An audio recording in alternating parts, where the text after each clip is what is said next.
نبی کریم صلی اللہ علیہ وسلم نے اپنے اقوال اور اپنے افعال دونوں کے ساتھ اس کی بہت زیادہ ترغیب دی۔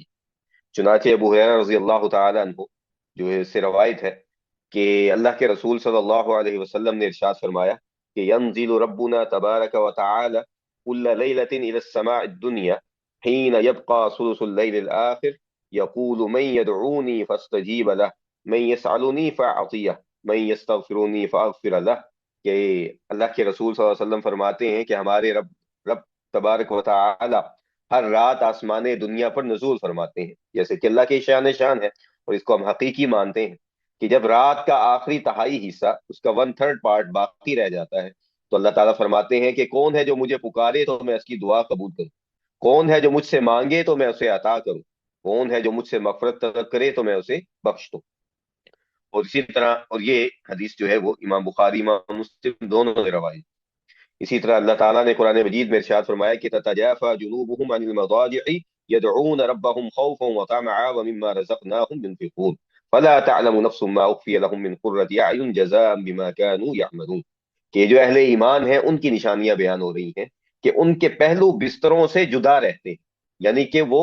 اپنے پہلو پہ تو لیٹے ہوتے ہیں لیکن وہ اس انتظار میں ہوتے ہیں، وہ ہمیشہ جو ہے وہ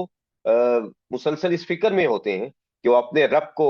ڈرتے ہوئے اور طمع کرتے ہوئے پکارتے ہیں، یعنی رات کے وقت میں۔ اور پھر اللہ تعالیٰ فرماتے ہیں کہ ہم نے انہیں جو کچھ دیا ہے اس میں سے خرچ کرتے ہیں، تو پھر اس کا انعام ان کو کیا ملتا ہے، یہ اللہ تعالیٰ کے جو ان کو خوف لاحق ہوتا ہے جس کی وجہ سے یہ قیام اللیل کرتے ہیں، اللہ کے رستے میں خرچ کرتے ہیں، تو اللہ تعالیٰ فرماتے ہیں کہ فلا تعلم نفس ما اخفی لهم من قرۃ اعین، کہ کوئی شخص نہیں جانتا کہ ان کے لیے آنکھوں کی ٹھنڈک کے لیے کیا چھپا کے رکھا ہے اللہ تعالیٰ کے۔ تو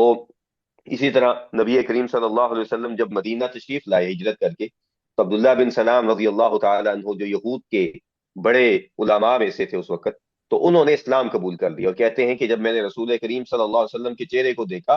تو مجھے یقین ہو گیا کہ یہ کسی جھوٹے کا چہرہ نہیں ہو سکتا ہے۔ تو کہتے ہیں کہ پھر جب میں نے اللہ کے نبی صلی اللہ علیہ وسلم کی باتیں سنی تو آپ لوگوں کو کہہ رہے تھے کہ ایھا الناس افشوا السلام واطعموا الطعام وصلوا والناس نیام، کہ لوگوں سلام کو عام کرو، لوگوں کو کھانا کھلاؤ، اور اس وقت تم نماز پڑھو یعنی کہ قیام اللیل کرو جب لوگ سوئے ہو، تدخل الجنت بسلام، تم جنت میں داخل ہو جاؤ گے مکمل سلامتی کے ساتھ۔ اور اسی طرح اللہ تعالیٰ نے قرآن مجید میں ارشاد فرمایا کہ والذین یبیتون لربہم سجدا وقیاما، کہ وہ لوگ کہ جو ایمان والے ہیں، جو اللہ کے قریب ہیں، جو عباد الرحمان ہیں، وہ کیا کرتے ہیں، وہ اپنے رب کے حضور سجدہ اور قیام میں رات پوری کی پوری گزار دیتے ہیں، یعنی کہ مسلسل قیام اللیل کرتے ہیں۔